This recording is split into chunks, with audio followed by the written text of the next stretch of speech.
Hello दोस्तों, कैसे हैं आप सब। उम्मीद करती हूँ अच्छे और मस्त होंगे। प्यारे दोस्तों, आज की कहानी है सास ने किया बहू बेटी में फर्क।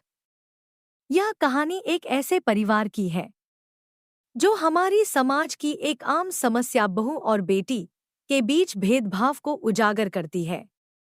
इस कहानी के माध्यम से हम सीखेंगे कि कैसे आपसी समझ, प्रेम और समान व्यवहार से परिवार में खुशहाली लाई जा सकती है। शहर के एक कोने में रहने वाली सविता देवी एक सम्मानित महिला थी। वे अपने पड़ोस में आदर्श मानी जाती थी। उनके दो बेटे थे, राजेश और सुरेश। राजेश की शादी को 5 साल हो चुके थे और उसकी पत्नी नीलू घर की जिम्मेदारियां बखूबी निभाती थी। सुरेश की शादी अभी कुछ महीने पहले ही हुई थी और उसकी पत्नी प्रिया भी परिवार में शामिल हो गई थी। सविता देवी का अपनी बेटी पायल से बेहद लगाव था।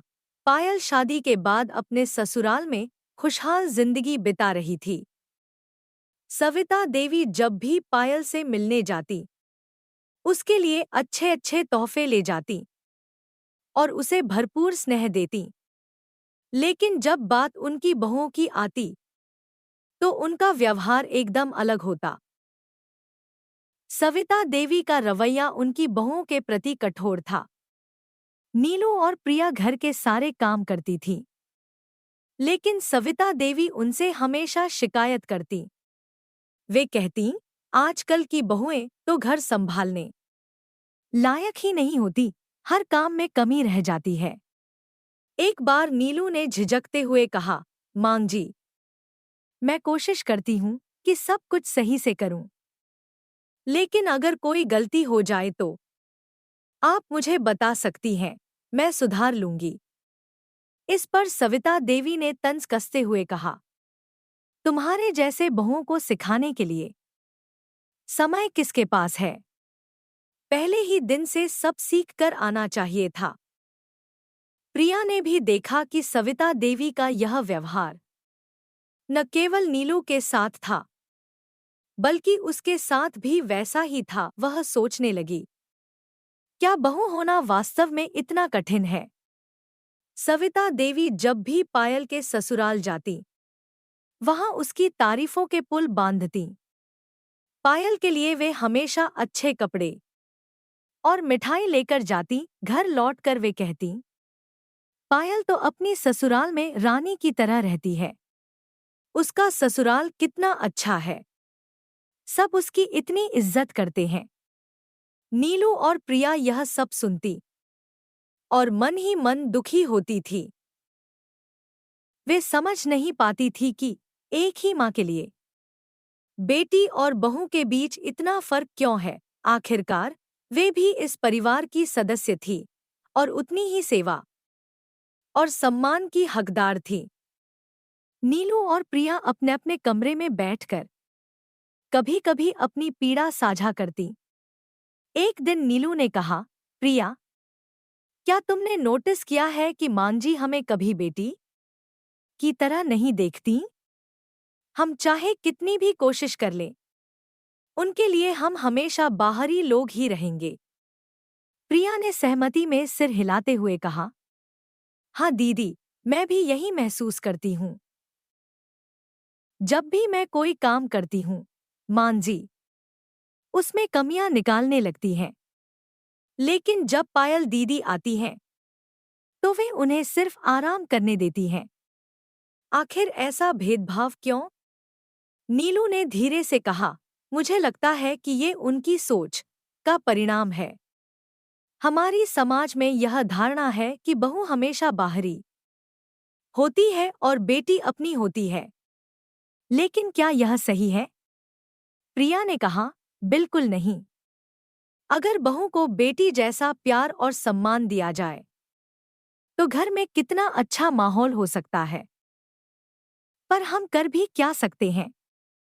एक दिन एक महत्वपूर्ण घटना घटी। पायल का जन्मदिन था और सविता देवी ने उसे अपने घर बुलाया। उन्होंने बहुओं से कहा, आज पायल आ रही है, घर साफ सुथरा होना चाहिए और उसके लिए अच्छा खाना बनाओ। नीलू और प्रिया ने सारा काम संभाल लिया।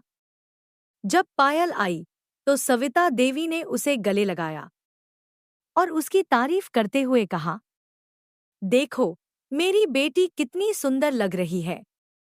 उसकी सास कितनी भाग्यशाली है कि उसे ऐसी बहू मिली। नीलू और प्रिया ने मुस्कुराते हुए सब कुछ सुना, लेकिन उनकी आंखों में हल्का सा दर्द झलक रहा था। पायल ने सब कुछ नोटिस किया। उसने महसूस किया कि उसकी माँ का व्यवहार उसकी भाभियों के साथ ठीक नहीं है। पायल ने माँ से पूछा, माँ, नीलू दी और प्रिया कैसी हैं? क्या वे आपको खुश रखती हैं? सविता देवी ने ठंडी सांस लेते हुए कहा, हाँ, ठीक है। लेकिन बहुएं तो बहुएं होती हैं।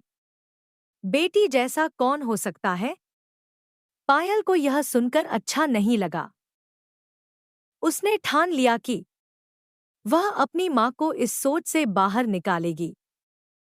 पायल ने योजना बनाई। उसने अपनी माँ को एक दिन के लिए अपने घर बुलाया और कहा, माँ, आप मेरे ससुराल में एक दिन बिताएं और देखें कि मैं यहाँ कैसे रहती हूँ। सविता देवी खुशी खुशी मान गई।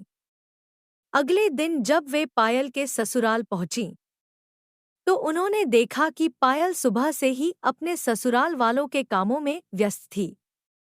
वह अपने सास-ससुर का ध्यान रखती, रसोई में खाना बनाती और घर की सफाई करती। सविता देवी यह सब देखकर हैरान थी। उन्होंने पायल से पूछा, बेटी, तुम तो रानी की तरह रहती हो, ऐसा क्यों कर रही हो? पायल ने मुस्कुराते हुए कहा, माँ, रानी तो ससुराल में कोई नहीं होता। हर बहू को अपनी जिम्मेदारी निभानी पड़ती है। अगर मुझे यहाँ प्यार और सम्मान मिलता है तो वह इसलिए क्योंकि मैं अपने परिवार की सेवा करती हूँ। लेकिन यह सेवा तभी संभव है जब सास-ससुर बहू को बेटी जैसा माने। सविता देवी यह सुनकर चुप हो गई। उन्हें एहसास हुआ कि वे अपनी बहुओं के साथ कितनी नाइंसाफी कर रही थी। घर लौटकर सविता देवी ने अपनी बहुओं को बुलाया। उन्होंने कहा, नीलू, प्रिया, मैं तुम दोनों से माफी मांगती हूँ। मुझे समझ में आया है कि मैंने तुम्हारे साथ ठीक व्यवहार नहीं किया। तुम दोनों इस घर की बेटियां हो और मैं वादा करती हूँ कि आगे से तुम्हें कभी शिकायत का मौका नहीं दूंगी। नीलू और प्रिया को यह सुनकर बेहद खुशी हुई। उन्होंने सविता देवी को गले लगा लिया और कहा, मां जी, हमें आपसे सिर्फ प्यार और सम्मान चाहिए। हमें परिवार की जिम्मेदारी निभाने में खुशी होती है, लेकिन जब आप हमारा साथ देंगी तो यह और आसान हो जाएगा। समय के साथ सविता देवी ने अपने व्यवहार में बदलाव किया। उन्होंने अपनी बहुओं को बेटी जैसा मानना शुरू कर दिया। अब वे उनके कामों की तारीफ करती और उनके साथ मिलकर घर के कामों में हाथ बंटाती। पायल भी अपनी माँ के इस बदलाव को देखकर खुश थी। उसने अपनी भाभियों से कहा, आपने जो सहनशीलता और धैर्य दिखाया, उससे ही मांझी में बदलाव आया है। अब यह परिवार सच में खुशहाल हो गया है। यह कहानी हमें सिखाती है कि बहू और बेटी के बीच भेदभाव करना गलत है। परिवार तभी मजबूत बनता है जब हर सदस्य को समान प्यार और सम्मान मिले। सास को यह समझना चाहिए कि बहू भी किसी की बेटी होती है। यदि हम हर बहू को अपनी बेटी की तरह अपनाएं, तो समाज से यह भेदभाव हमेशा के लिए मिट सकता है। प्यारे दोस्तों, यह कहानी यहीं पर समाप्त होती है। आपको यह कहानी कैसी लगी? कमेंट बॉक्स में जरूर बताएं। अगर आपको हमारी ये कहानी पसंद आई हो तो कृपया हमारे वीडियो को लाइक, शेयर और चैनल को प्लीज सब्सक्राइब जरूर कर लें। इससे हमें मोटिवेशन मिलता है और आप तक ऐसी ही मजेदार कहानियां सबसे पहले पहुंचती रहेगी। प्यारे दोस्तों, नमस्कार।